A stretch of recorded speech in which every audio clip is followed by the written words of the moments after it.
They just fired Scott Agnes, who was an insider reporter. The Indiana Fever front office is crashing out right now. They're going after content creators. They're blocking sports media personalities online.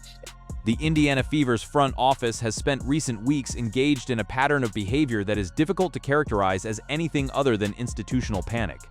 What began as a disagreement over a single injury report has since expanded into a coordinated effort to suppress independent media coverage, silence veteran journalists, and insulate the organization from scrutiny at a moment when scrutiny is precisely what the situation demands. The response has not contained the damage. It has extended it. To understand how the organization arrived at this point, it is necessary to start not with the incident that triggered the most recent wave of criticism, but with the culture that made that incident possible. The Indiana Fever front office has, over the course of several seasons, developed a reputation among journalists and observers for operating with an unusual degree of secrecy around player health and personnel matters. That reputation did not form overnight. It was built through a consistent pattern of withholding medical information, minimizing injury severity in official communications, and treating transparency as a liability rather than an obligation. For years, one veteran journalist embedded within the local sports media ecosystem served as a check on that pattern. He had spent a significant portion of his career covering this organization, cultivating sources within the league, generating an audience that numbered in the millions, and producing coverage that fans treated as reliable precisely because it consistently proved accurate. His reporting was not adversarial by default. He had, by most accounts, provided the organization with favorable coverage across an extended period. He understood the team, its players, and its internal dynamics in ways that few outside observers could claim. That familiarity, as it turned out, became the source of the conflict. The immediate trigger for his removal came in the form of a social media post published roughly 100 minutes before tip-off. The post reported that the team's franchise player had been ruled out due to a back issue. The organization had not yet made any public announcement. Within minutes, team officials approached the reporter and told him the report was false. They did not arrange a formal conversation. They did not offer a correction or a clarifying statement through official channels. What they did, shortly after, was issue a formal revocation of his press credentials, stripping him of access to games, practices, and press conferences that he had held for the better part of his professional career. The Public Relations Department's stated justification was that the reporter had disseminated inaccurate and unsubstantiated information. That explanation did not hold. The head coach confirmed the back issue during his pre-game press conference, validating the substance of the report. The information had come from a trusted league source. The report was accurate.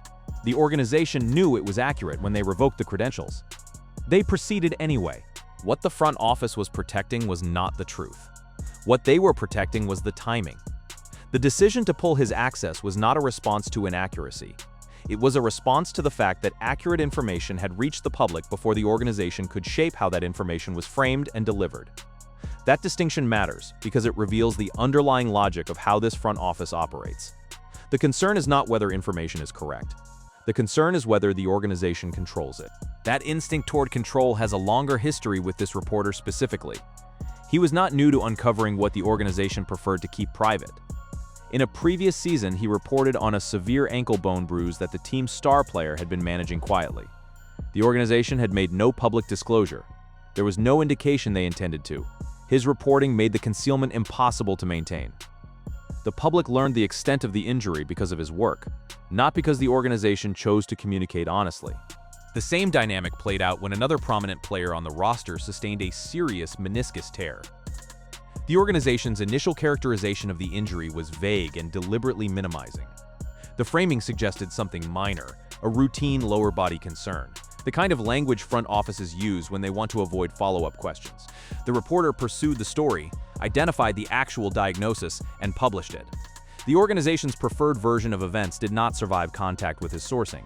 The public learned what had actually happened to the player. Taken together, these incidents form a pattern. The organization had been caught more than once obscuring the medical realities of its most important players.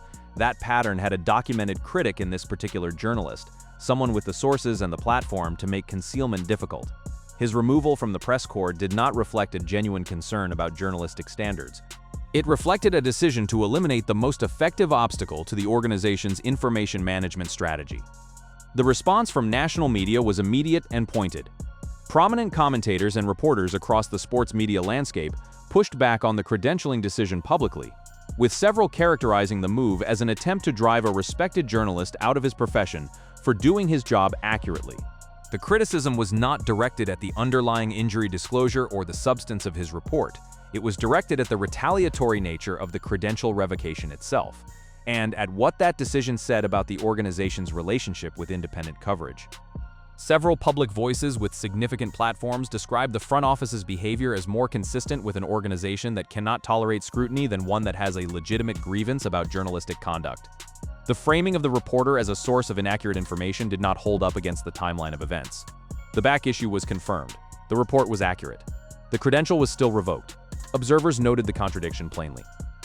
What made the situation more difficult for the organization to manage was the fact that the backlash did not remain confined to the established sports media. Independent content creators, commentary channels, and digital journalists who had been covering the team and its star player found themselves facing a different kind of pressure. Reports surfaced of copyright claims directed at channels that had been producing critical or questioning content about the organization's handling of the player's health and workload. Some creators described unexpected interference with monetization. Others noted the appearance of coordinated pressure against accounts that had been most vocal in challenging the official team narrative. Whether those actions were directly coordinated by the organization or emerged from adjacent interests is a question that has not been resolved publicly.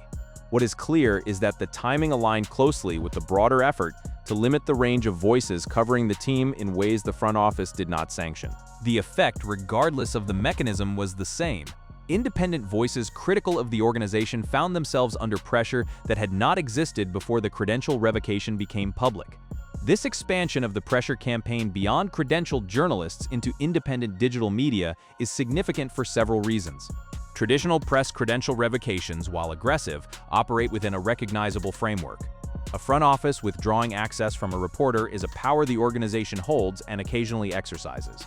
It is a blunt instrument, and using it against a journalist with a large audience and documented accurate reporting is, as the response demonstrated, a significant risk.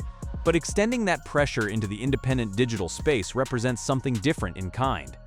It suggests an organization attempting not just to manage its relationship with established media, but to suppress the broader informational environment around its product.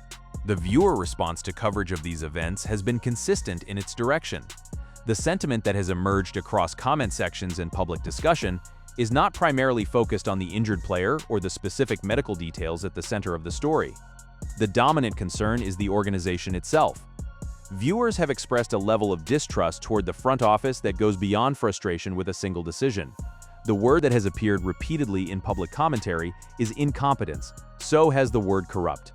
There is a particular grievance that has surfaced repeatedly around ticket practices and the perception that the organization has not been straightforward with its fan base in that area either. Separate from the media access controversy, a portion of the fan base has expressed the belief that the front office has operated dishonestly in its commercial dealings with supporters, creating a secondary layer of distrust that compounds the damage from the press credential situation. These complaints have not been adjudicated publicly, but their persistence in the comment record reflects a broader breakdown in the organization's credibility with the people it depends on most. What the front office appears to have underestimated in its response to the initial leak is the degree to which institutional credibility, once eroded, does not recover through aggressive information control. The instinct to suppress, to revoke, to pressure, and to block may reduce the volume of critical coverage in the short term. It does not reduce the underlying questions. It amplifies them. Every reporter who covers the story of the credential revocation is also covering the question of what the organization was trying to hide. Every independent channel that finds itself on the receiving end of a copyright claim becomes another data point in a story about an organization that cannot tolerate scrutiny. The strategy of suppression does not contain the narrative, it becomes the narrative. The broader context of this situation is the pressure that comes with managing a generational talent. The Indiana Fever's star player has elevated the franchise's visibility in ways that were not true of the organization for most of its recent history. That visibility brings media attention, public scrutiny, and a level of coverage intensity that the front office was not built to handle. Managing the health and usage of a player at that level of prominence, with that level of public interest, requires a degree of transparency that the organization has clearly not been prepared to provide. The gap between what the public wants to know and what the organization is willing to say has been the source of repeated tension, and the front office's response to that tension has consistently made it worse. The veteran reporter who lost his credentials announced that he intends to continue covering the team independently. He has said publicly that his sourcing remains intact and his access to information will not be eliminated by the removal of a press pass. That statement, accurate or not, represents a genuine challenge for the organization. The credential revocation was premised on the idea that withdrawing formal access would reduce his ability to report. If that premise is wrong, and his sources within the league remain willing to provide information, the organization has taken a significant reputational hit in exchange for no practical gain.